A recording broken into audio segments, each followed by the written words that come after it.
如果我想要在曼谷附近找一座大河旁的小城市，吃点古早味的美食，我应该要去哪里？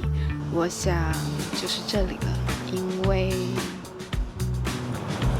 不知道为什么我的泰国邻居啊，他都很喜欢开车1个小时来到这座城市，就为了买鸭蛋。所以呢，今天我也来到这个城市，我想要来吃一下它的美食，因为距离曼谷就是开车，像我今天自己开车来嘛，就大概50几分钟就可以来到这个大河旁边。好，那我们现在先去他们的一个市场吧，吃饭。现在早上时间。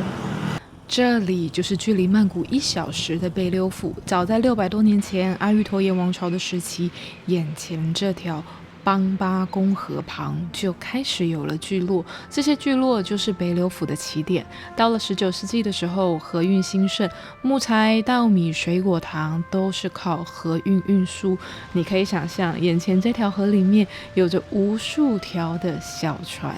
随着铁路、公路的发展，河运逐渐没落，但大河它依旧安安静静地流淌着。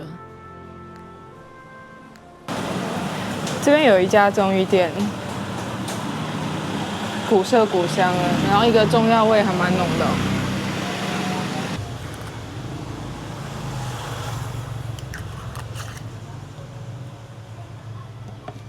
邦巴公河呢靠近泰国湾，所以在河口水域呢鱼虾资源很丰富，不少当地居民现在还是以捕捞为生，所以在河岸旁的市场里面还可以看到一整排贩售渔网的店铺。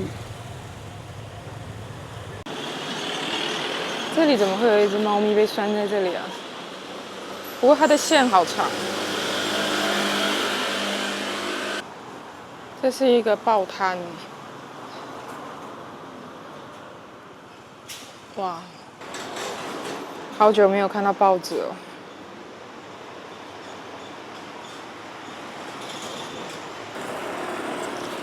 就是前面这个市场了。这个市场叫做达拉塔凯，达拉是市场的意思，塔则是指码头，凯则是指鸡蛋。在过去呢，据说这边因为农业与养殖业兴盛，成为鸡蛋交易的集散地，因此得名。但随着陆运时代的到来，渐渐的就变成了一个安静的在地市场。这里还有一些壁画。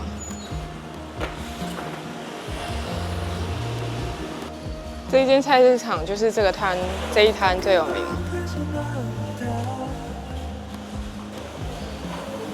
前面这间就是最有名的，我们吃吃看好了，吃一个看看。这间剁鸡肉传承3代，使用在自然环境下的放养鸡，肉色偏白，皮脆肉嫩，完全不柴，也就是因此大家都会慕名而来。这间菜市场好像就是为了这一间鸭肉摊而生，所有的客人都是来吃这间鸭肉的。就是这一盘让大家慕名而来，然后还有它的蘸酱。这间市场其实是真的还蛮冷清的，我觉得整间市场就为了这一摊鸭肉而生。吃吃看到底是多好吃，我觉得蛮好吃的，不知道是不是因为合我的胃口。它这个蘸酱好像是一个酸酸的，是荆棘吗还是什么的？不辣，但是酸酸的，就配这个鸭肉刚刚好。它这鸭肉还蛮嫩的。那茶，他刚给我们这个茶应该是免费的吧？免费的吧？这一盘呢，这一盘大概150块。我觉得它厉害的地方在于说，它的鸭肉很鲜嫩，然后蘸酱又非常的好吃。它的好吃是很天然的那种好吃哦，不是说它加了化学物质的好吃。我刚刚不是以为说那个茶是免费的吗？结果不是。那茶，他刚给我们这个茶应该是免费的吧？免费的吧？他自己帮我加点的。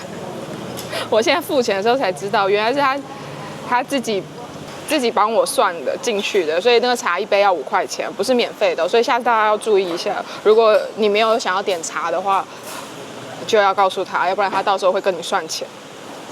旁边呢，旁边还有另外一个更传统的一个市场，我们等一下去那个市场看一下，也是步行的距离就可以到了。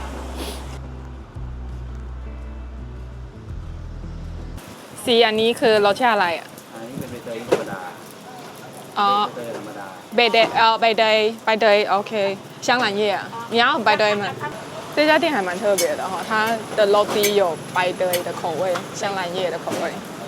roti 这种食物呢，就是将面团半煎半炸至金黄酥脆后，打入鸡蛋或铺上香蕉切片，最后淋上满满的炼乳与砂糖，卷成条状物的一种街头小吃。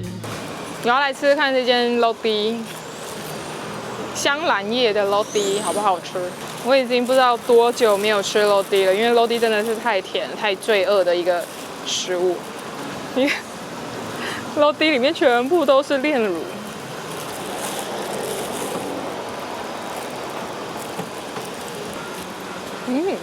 我觉得好吃的，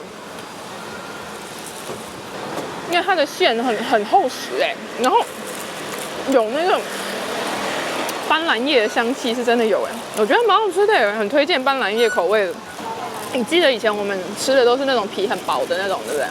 但这个我觉得没有，它皮是蛮扎实，好吃市场现在还没到11点，它就已经关门了。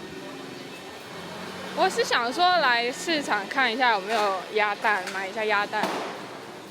这里时间好像要预估的很早，鸭蛋。来这里总是要买一下鸭蛋的吧？没想到市场这么早关。ตลาดนี้มีขายเค็มไหมอะเนี่ยเป็นร้านตรงนู้นใช่ไหมข้าวซอย靠出来你了 OK 找到了这是吗ไข่ไก่ไข่เป็ด我们买到了鸭蛋，好开心哦！然后这边也是咸鸭蛋，然后旁边这里是皮蛋，太棒了！我们买了这个30颗30颗。为什么北柳府以鸭蛋闻名？这还是跟北柳府旁的大河有关。大河带来肥沃的淤泥，滋养了两岸广阔的稻田与湿地，非常适合鸭子的饲养与繁殖。而且在过去没有冰箱的年代，为了延长保存时间，人们开始将鸭蛋进行腌制保存，所以北柳府就以鸭蛋与咸鸭蛋为著名。北柳府的咸鸭蛋，我吃了之后，我觉得真的很好吃，可以去买，不错。沿路走一走就买了什么葱姜蒜，买了一些蒜头。不知道，我觉得最近曼谷的蒜头还蛮贵的，然后在乡下看到蒜头就觉得好像下意识就觉得比较便宜，就会想要买。现在呢，我要来这附近，这老街附近呢，其实有一间可颂店。我在 Google Map 上看到，就觉得好像很好吃的样子，我一直很想来，走吧，那我们去喝咖啡、吃可颂，走。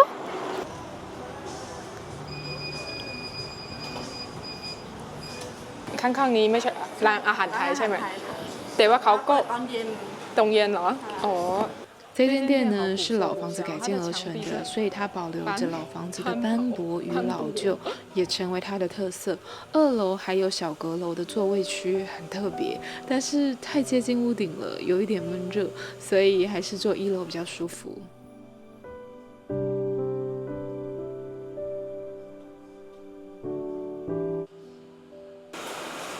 我来吃一下这个我期待很久的这个可颂。怎么这么硬？你看这个真的看起来很硬哦。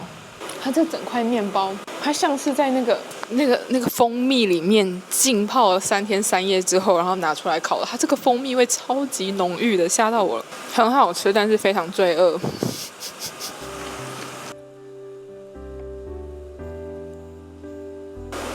它有一个那个味道，我突然间忘记叫什么味道。我想起来了，这是肉桂的很浓的一个肉桂的味道。这个就没有那么甜，但是也是好吃的，就是肉桂味比较浓，但很可惜，我个人就是不喜欢吃肉桂，所以我还是比较喜欢吃我的蜂蜜可颂。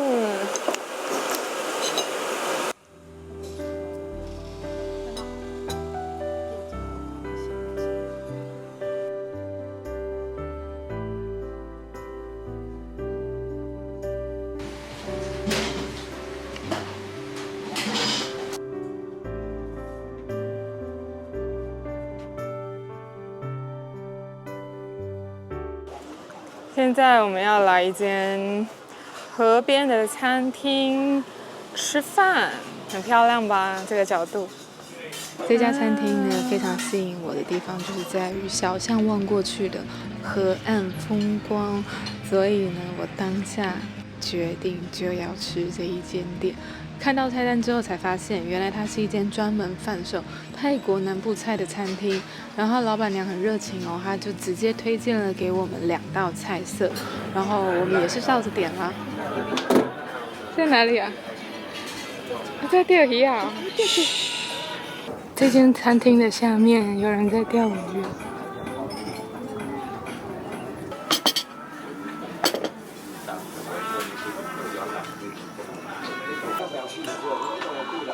不是，是因为它的菜其实蛮大盘的，如果我们再叫的话也吃不下了。不过它这个还蛮特别，它这个味道，它里面还有那个，它里面还有这个米线，它好像有知道我们不能吃辣，它就没有放很多。我觉得还蛮好吃的这个，可是我还是不知道它叫什么名字。它这个有那个哦，它有臭豆哎，这个就是臭豆。臭豆顾名思义就是很臭的一个豆子。但有时候经过料理之后就不会那么臭了。我来吃吃看 ，OK， 还是有点臭，但是那是我可以接受的。吃进去就会有一种臭味了，但是那个臭不是那种很恶心的，是可以接受的。还是那其实不是臭豆。它做这还蛮好吃的，这鸭蛋。加那个，我们也是那个，还蛮好吃的。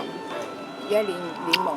我刚刚听到老板娘说，她说尽量不要周末来，她说人太多了。不要什么？周末来，她说能平日来就平日来，不要周末来。他跟谁讲的？我刚跟那个，他们都在下面钓鱼，可是他们都不热吗？我这样晒一下，我就觉得头很痛。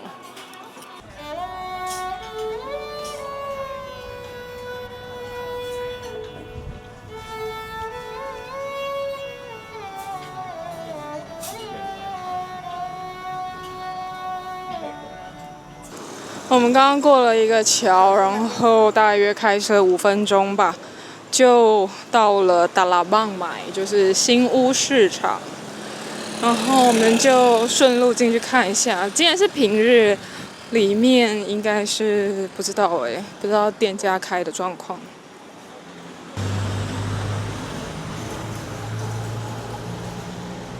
前面也有几个当地人，他应该知道前面应该是有东西。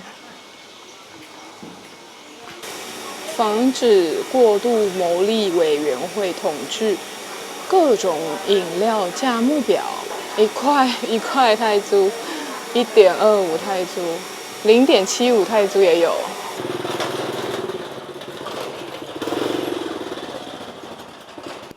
他在这那有吗？没吧？哦，真的，他在这那。